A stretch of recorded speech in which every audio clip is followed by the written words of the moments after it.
Hi everyone, welcome back to my channel. If you're new here, my name is Chloe. I'm an art historian, educator, and in just a few weeks, I'm heading off to Switzerland for the fall to teach high school art history. So today I thought I would make a video talking about post-grad life. It's now been just over a year since I graduated from UCLA with my bachelor's and master's. I did a joint degree, and it's been quite a journey.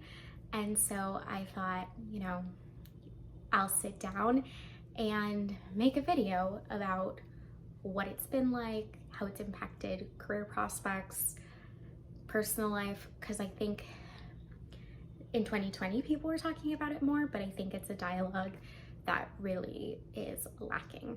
So many of you probably already know this, but I'll say it again just in case you're new here.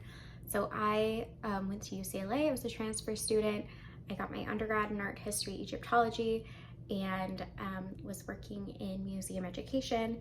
And then I stayed and got my master's degree. That was a joint bachelor's master's program in Egyptian art. And I graduated spring 2020. And prior to COVID hitting, I had two jobs. I had two jobs lined up post-grad that kind of fell into my lap around like January, February. And so I wasn't super stressed about finding a job post-grad because I had options. And I was applying to tons of post-grad fellowships and internships at museums, and that was kind of the norm as a recent graduate with a graduate degree in the arts and humanities and museums. And what I really want to do is work in museums. So prior to COVID, I was going to conferences, volunteering a lot, working a lot, going to a lot of networking events, and so networking was really natural. And then March of 2020, COVID hits. In the span of a week, both of my student jobs went away, both of my post-grad jobs went away, and everything went to a screeching halt. And most of my contacts were in academia and museums and like creative fields. And it really put a damper on things. I, was trying to network and reach out to people, and I was constantly hearing, we've been hit with hiring freeze, we're laying off people.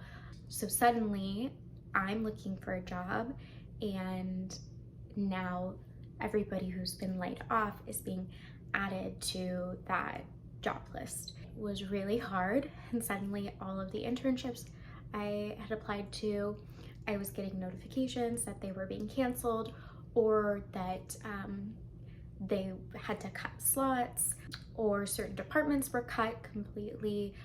So it was purely like a hierarchy of needs. And I should say, I was in a place, I want to acknowledge, I was in a position that I've been living with family that is extremely high risk. So I couldn't go out of the house to work, but I also was very lucky and privileged that I was in a position that I immediately had to go to work. So I want to preface the conversation with that. But being somebody that was an extremely high achiever, that I've set really high goals for myself, and I've worked since I was 14. I started volunteering, and then as soon as I legally could, I was a paid employee, worked all through school, and I really formed my identity around these things. I'm working on that. It's not healthy. So really I went from having quite a firm idea of what I was going to do to seeing everything I worked for crumble. Every week you're seeing museums laying off massive amounts of staff, and now a year later, they still haven't recovered. So it was a real challenge to figure out, okay, what do I do? I've just spent X amount of years out of my life studying and sacrificing social life and all these other things to do this, and now that's disappeared. So now what do I do? And it made it really difficult because I was in some ways starting from scratch with networking, because a lot of my network was struggling themselves. So talk about how I kind of use this area as like a transitional phase. So basically my entire network, they were working for me, but I really needed to expand it, and trying to expand into areas like more corporate fields was a real challenge, coming from more of a nonprofit side. And suddenly your way of finding people is LinkedIn and things like UCLA's alumni board or something like that. In many ways, Zoom and being virtual allowed me to reach out to people that would have been a lot more awkward before, where if you couldn't meet them in person for coffee, it became a little bit more fluid in that way. But it also was a real challenge because, you know, some of the people I talked to, they were like, I'm just being bombarded with people who need jobs, but they aren't interested in the field. They're just kind of desperate. And there was this feeling of desperation, lack of interest, and just struggle. And it really caused me and a lot of people to get creative in how they networked, and finding virtual communities, online conferences, networking communities. I discovered there are a lot more of them than you realize. So that's something handy. And I think the one upside of this entire year was it really forced some of us to get really creative with the rise of freelancing and taking on multiple side projects at once. So because I was reliant on, you know, LinkedIn application boards and things like that for corporate fields that just were so outside of my area, applications just weren't going anywhere. And I was able to use relationships I had to maintain small gigs of research assisting and virtual assisting, and, you know, helping with Zoom events here and there for former employers. And so somehow I was able to use all of these small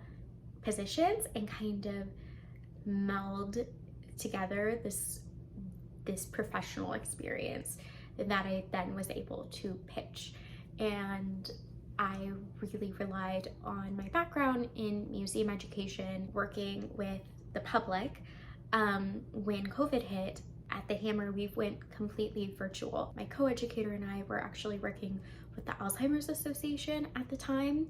Literally, we were with the group the day before the museum shut down. So we transitioned to completely virtual, and it was really successful. And so using that in my understanding of how to engage with audiences, even in a digital space, I was able to position that for a remote internship, which, you know, I'll be honest, at the time, it felt like it was maybe for more of an undergrad, but it allowed me to network with this huge group of people.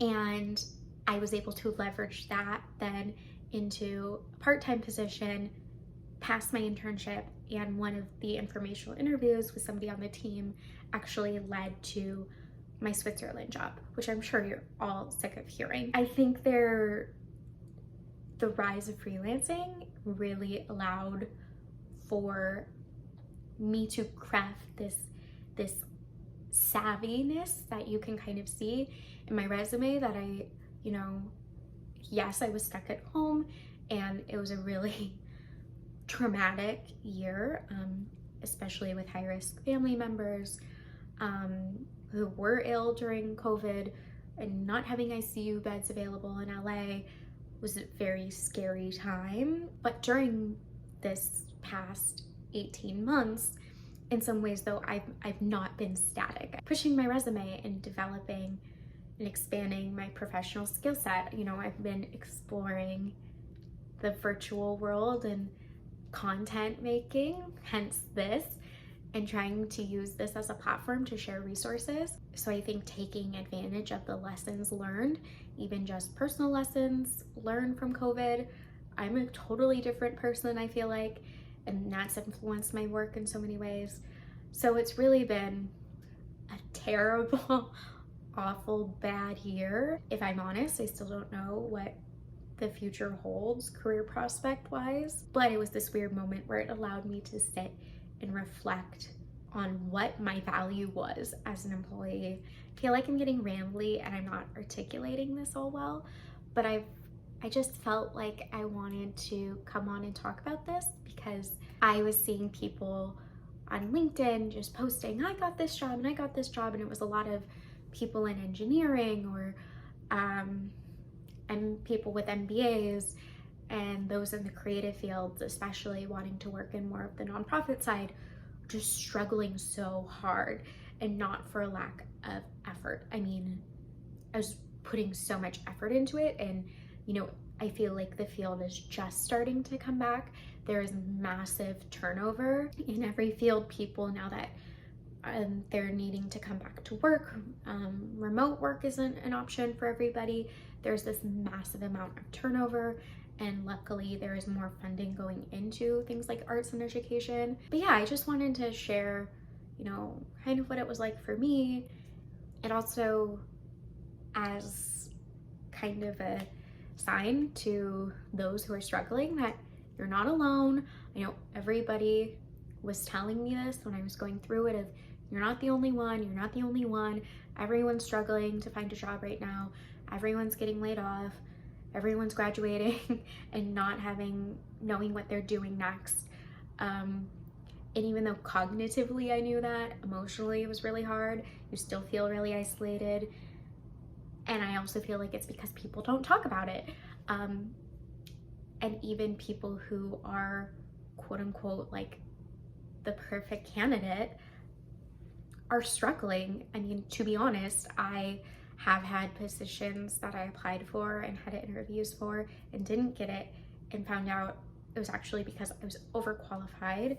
And that was the case for a lot of the positions, because they're scared that because you were so overqualified, you would leave once the next thing came.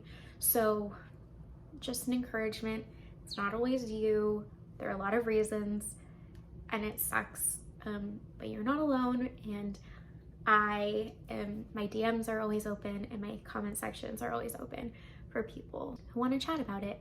And if you are interested in kind of learning how to make the most out of your time and learn what things are valuable and what skills are worth taking the time to learn for your specific path, if you want help with that, in the comment section, I'm going to leave a link to Accepted Consulting, where I'm a graduate school and arts career counselor. So you can always book a session with me, or I'm here to commiserate with. So I hope you've enjoyed this video, as rambling and disjointed as it is, and I will see you in the next one. Bye.